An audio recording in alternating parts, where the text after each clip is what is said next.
was supposed to be a quick weekend hike, just 3 of us, me, Jason, and Mariah. We all grew up in Ashford, a small mountain town surrounded by thick pine forests and old logging roads.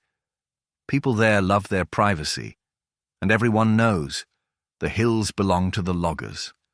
Not the ones in trucks and flannel working by day. The others, the off-grid types, the ones who stay up there. People say they're harmless, just back-to-landers, ex-military, survivalists. Everyone has a story, and every story ends the same. Don't bother them. They won't bother you. We'd heard that our whole lives. It was Saturday morning when we hit the trail. Weather was perfect, cool, overcast, just a little damp. We planned to loop past Old Fire Road number 6, camp by the ridge, and hike back Sunday. We made it to the ridge by dusk. No cell service, but we were used to that. There was a clearing near an old timber line, perfect for the tent. Then we saw the man. He came out of the trees like he'd always been there, watching. Long coat, mud-caked boots, huge twisted beard that hung almost to his chest.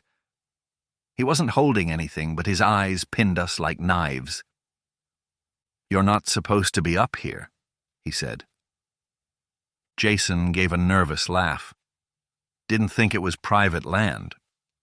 The man didn't blink. "Isn't, but the forest watches." I tried to diffuse it. "We're just passing through. Camping a night, that's all." He stared at us another few seconds, then nodded. Barely. And just as he turned to go, he said, "If a tree falls in the woods and no one's around to hear it..." He looked back over his shoulder. "Does it even make a sound? Does it scream?" Then he vanished into the trees. We didn't speak for a while. Mariah finally said what we were all thinking. "That guy was off." Jason tried to joke. Ashford's finest.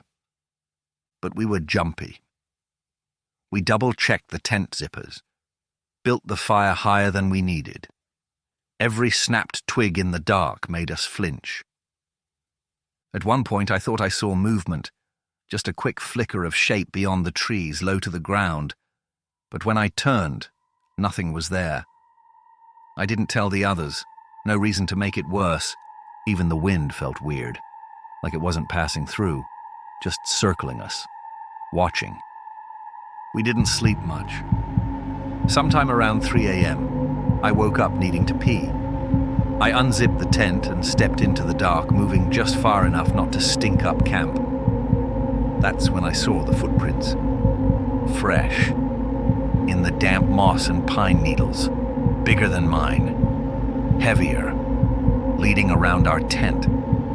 I froze, then backed up slowly and slipped back inside without waking the others. When the sun came up, we could finally see how deep the prints were. Whoever it was had been standing right behind our tent, motionless, for a long time. Maybe watching, maybe waiting. We packed faster than I ever have in my life. Morning came cold and grey. We packed quickly. No one wanted to admit how freaked out we were. About a mile into the return hike, we noticed something off. There was no trail. Not gone exactly, but wrong. Twists we didn't remember. Trees that looked too dense. A logging road where there wasn't one before. Jason pulled out the compass. It spun wildly, like it was on a magnet. Mariah checked the map 3 times. "It doesn't make sense," she kept saying. "We should have hit the marker by now." Then we saw the cabin. Old, wood rot creeping up the beams.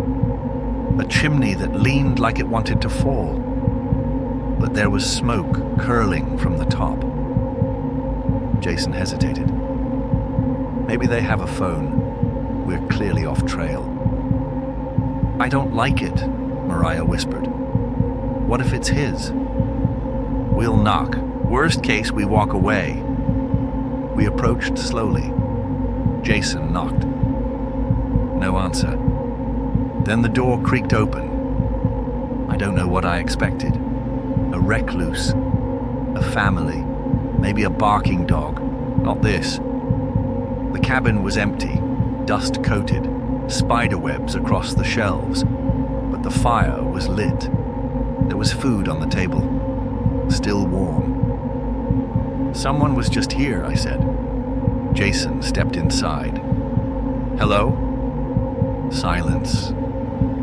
Then a floorboard creaked deep inside. Not close, far, like someone trying to step softly but misjudging. We turned and ran. Didn't wait to see. We crashed through trees, scraped up on brush, no trail, no clue where we were going. Then Jason tripped. When we helped him up, he was pale. There was a rope across the ground. Someone set a snare. That's when we knew. We weren't just lost. We were being hunted. We stopped calling out, stopped speaking. Even our footsteps got quieter. We weren't moving fast anymore. We were sneaking, like kids in a nightmare. We moved faster, heart pounding in our throats. The forest didn't look familiar anymore, too symmetrical, too silent. Then Mariah stopped. Do you hear that? A voice, somewhere behind us, faint, singing. Timber falls, timber cries, timber falls, timber cries. We ran. We didn't stop. We turned and sprinted. Branches whipped our faces. The forest seemed endless. Then we saw it. A clearing. A massive tree, freshly felled, across a pile of mossy stumps. And beside it, 3 wooden stakes in the ground. Human height, with ropes tied loosely at the tops. Jason choked. Those are tie posts, I said, like restraints. Then we heard the footsteps, getting closer. We turned and ran, but this time, we didn't get far. Jason went down first, a wire, strung between trees. He fell hard, gasping. I stopped to help, but Mariah screamed. 2 figures emerged from the trees, dressed in old logger gear, mud-slicked boots, no expressions. We backed away slowly until we heard it. That voice, the man from the night before. He stepped forward into the clearing, eyes fixed on us like we were deer cornered on a road. You made a mistake, he said. Told you the forest watches. We tried to run. We really did. But the others were faster. Hands grabbed me, rough, calloused, pulled me backward, down into the moss and needles. Jason shouted, Mariah cried out, then a sharp crack, then another, then silence, darkness. Later, I don't know how much later, I woke up, alone, bound at the wrists, kneeling in the clearing, the stakes now upright in the soil behind me, and the man stood there again. That same twisted beard, same dead eyes. He leaned in close enough that I could smell the sap and sweat on his breath, and he whispered, "If a person screams in the woods, and no one is around to hear them." He smiled, and then lifted an axe above his head. I screamed, louder and with more passion than I ever have, and the forest swallowed the sound.